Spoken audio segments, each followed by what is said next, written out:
বড়া তো আমি অনেকগুলো বানিয়েছিলাম, কিন্তু কি দুঃখ আমার, ছেলে আর মেয়ে দুজনে গরম গরম একদম খেয়ে ফেললো। আমার কেমন লাগলো? দারুণ হয়েছে, খুব সুন্দর হয়েছে। আজ আমি মুলোর বড়া বানাচ্ছি। আমার মুলোর বড়া বানাতে কি কি উপকরণের দরকার, তাহলে চলো তোমাদেরকে দেখিয়ে দিই, বুঝিয়ে দিই, আর আমিও করি। প্রথমে আমি মুলোটাকে লেবু পাতা দিয়ে আর লবণ দিয়ে কষতে নেব। অল্প লবণ দিলাম, লেবু পাতা দিয়েছি এর জন্যই মুলোর গন্ধটা চলে যাবে। অনেকেই আছে মুলোর গন্ধ পছন্দ করে না, মুলো খেতে ভালোবাসে না, কিন্তু আমি আজ যেভাবে মুলোর বড়া করব, যদি কোনো দামি রেস্টুরেন্টে খাওয়া হয় তারা একদম গুনে গুনে 50 টাকা প্লেট নিয়ে নেবে আর 5টা মাত্র বড়া দেবে। তবে আমার এই বড়াগুলো দেখুন আমি তৈরি করব। এখন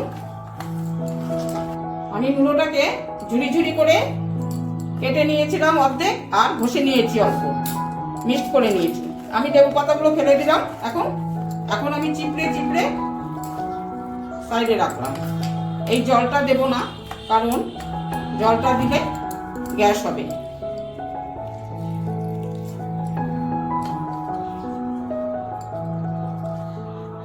জলটা আমি ফেলে দিই। প্রথমে আমি হলুদ দিলাম মুলোটায় অল্প, স্বাদ অনুসারে অল্প লবণ দিলাম। লবণ তো দেওয়াই ছিল, তাও অল্প দিলাম। তারপর দিলাম আমি ডাল বাটা, ছোলার ডাল বেটে নিয়েছি। তারপর দিলাম লঙ্কা কুচি, পেঁয়াজ কুচি, তারপরে দিলাম আমি আদা কুচি আর মৌরি, অল্প মৌরি দিলাম। এখানে রেখেছি আমি ধনে পাতা কুচি করে, ধনে পাতাটাও দিয়ে দিলাম। তারপরে কর্নফ্লাওয়ার রেখেছি, দিলাম।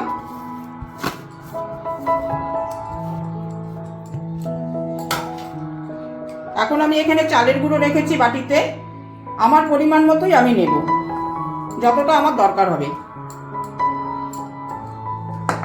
এখানে অল্প সুজি রেখেছি, আমার পরিমাণ মতো নেব, যতটা দরকার হবে। এখন আমি খুব ভালো করে মাখবো।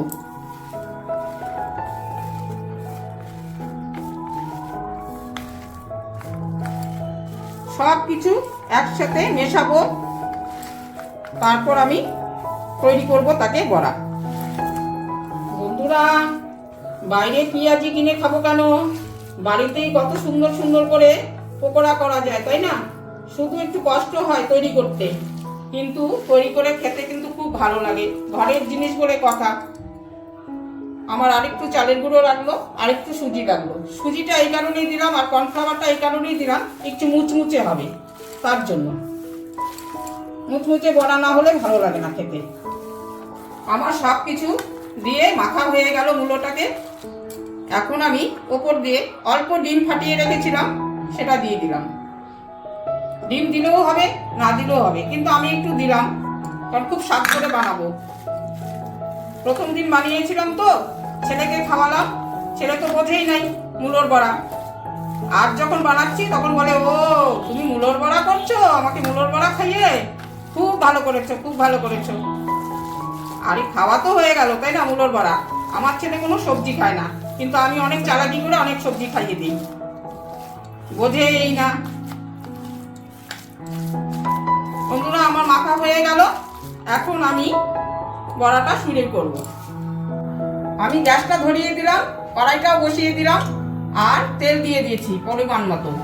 গরম হোক ততক্ষণ আমি এখানে এই মাখাটার মধ্যে স্বাদ অনুসারে অল্প চিনি দিলাম। বড়াটা তাহলে খুব তাড়াতাড়ি লাল হয়ে উঠবে আর দেখতে সুন্দর হবে। দিয়ে একটু আমি নাড়া দিয়ে দিলাম। চিনিটা দিয়ে আমি মাখবো না, কিন্তু এইভাবে রাখবো, একাই গলে যাবে আমার দিতে দিতে বড়া। আমি কড়াইয়ে তেল দিয়ে রেখেছিলাম, একদম গরম হয়ে গেছে। আমি বড়াটা ছেড়ে দিলাম। একটা দিলাম, দুটো দিলাম। বন্ধুরা, কড়াইতে আমি 6-7টা বড়া দিয়ে দিলাম। এখন হয়ে যাক এক পাশ, তারপর উল্টে দেবো। আমার এক পাশ বড়াটা হয়ে গেল, এখন আমি উল্টে দিলাম। দেখুন কি সুন্দর হয়েছে মূলোর বড়া।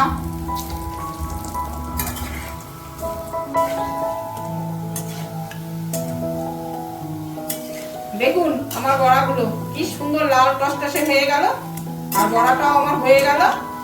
এখন আমি নামিয়ে নিলাম গরম গরম ভাত দিয়ে আর শুকনো লঙ্কা ভাজা দিয়ে। এখনই খেতে বসে যাব।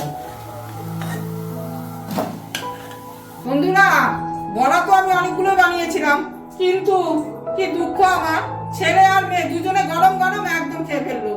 যে কটা পড়ে থাকলো সে কটাই তোমাদেরকে দেখালাম। আমি মনে কিছু করো না, আবার বানাবো। আমার ভিডিওগুলো যদি আপনাদের ভালো লাগে তাহলে কিন্তু মনে করে অবশ্যই সাবস্ক্রাইব করবেন, কিন্তু লাইক করতে কিন্তু কমেন্টস করতে কিন্তু ভুলবেন না। ধন্যবাদ। আজ তাহলে আসি, টাটা, বাই বাই।